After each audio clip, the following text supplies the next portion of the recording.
Every year, across our great nation, 29,000 high school seniors take all of their hopes and all of their dreams, and they put it into an application to enroll at the University of Michigan. Unfortunately, none of them are football players. But 29,000 every year, high school seniors, filled with hopes and dreams of a great future, put into an application at the University of Michigan. Of the 29,000, do you know how many of those students are actually admitted? The answer is 2,100. Only 8% of those who make application are ever admitted to the University of Michigan. And what are the other 92% left with? Well, with crushed hearts, crushed dreams, scrambling for second best and another plan. You know, that kind of reminds me of something. Over the last couple of weeks, we have received hundreds of little heartfelt prayer requests that have been shoved in that wall. It's the Prairie Chapel's version of the Western Wall, the Wailing Wall, that spot in Jerusalem where Jews still gather to try to get as close to God as they possibly can, to write out on a scrap of paper their nearest, dearest request and leave it with God. And that's kind of our Western Wall, our Wailing Wall, and hundreds of requests. And the last 2 weeks have been put on that wall. And we've been praying for them. And some of those requests will be answered. God will come through. God will do something remarkable, and it will cause incredible rejoicing. But you know what's also true? Some of them won't be. Some of those heartfelt prayers that have bubbled up from the inner yearnings of good-hearted people that are poured out to God will seemingly go rejected, unheard, unanswered. And the question before us this morning is, what's up with that? What's the deal with unanswered prayer? This is our third leg on a four-part journey into conversations with God, trying to deepen our prayer connection with Him. We've learned that God intends for every human being to make his or her way through life having a very powerful prayer connection with Him. The kind of prayer connection that actually delivers direction, encouragement, strength, and perspective. The kind of prayer connection that actually activates God to change our circumstances and the circumstances of those we love. The kind of prayer connection that actually changes the way human lives and human history unfolds. Jesus had that kind of prayer connection. And when His early followers watched Him pray like that, they were so moved by it that they said, Jesus, you've got to teach us to pray like that. And Jesus said, okay, I will. And Jesus' first lesson, you may recall, is understanding what prayer actually is. Jesus said prayer is not reciting certain memorized words on the appropriate occasion. That's not prayer. He said prayer is not some big Broadway production where you suddenly have different tone in your voice and different inflections and you spout out all sorts of theological terms and Bible verses. That's not prayer.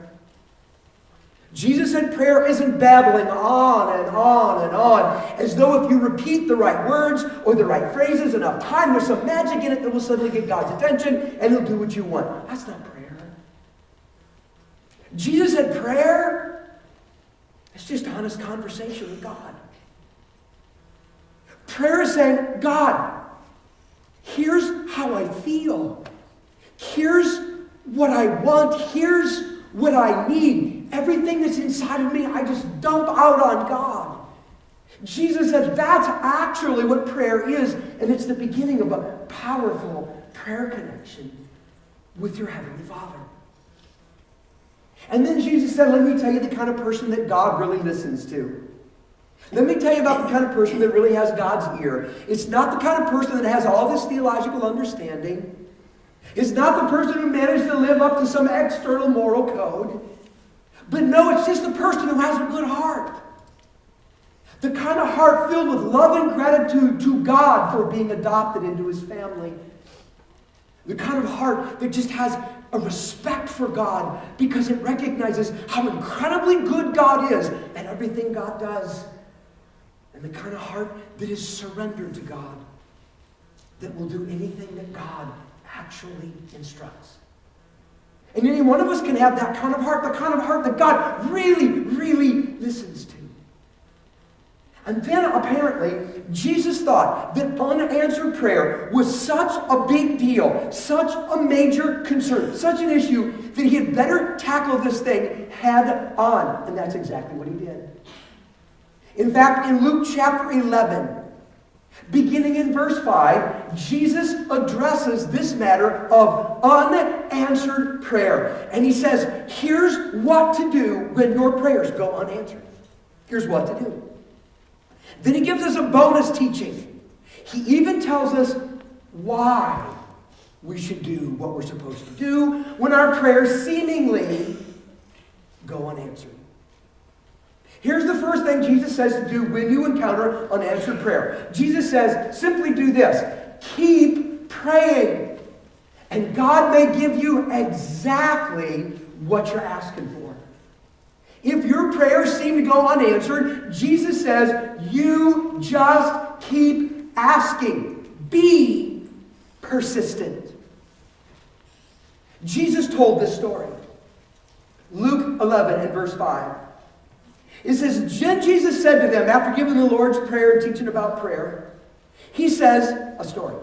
Suppose one of you has a friend, and he goes to him at midnight and says, friend, lend me 3 loaves of bread, because a friend of mine on a journey has come to me, and I have nothing to set before him. Then the one inside answers, don't bother me. The door is already locked, and my children are with me in bed. I can't get up and give you anything.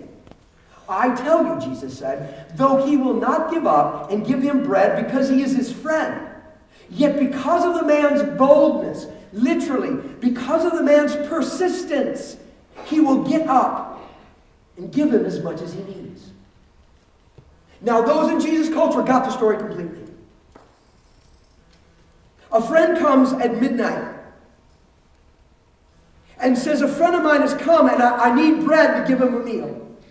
You see, in that culture, people tended to travel late at night. It was a desert climate, and the temperatures were cooler, and evening was the time people would set up on a long journey.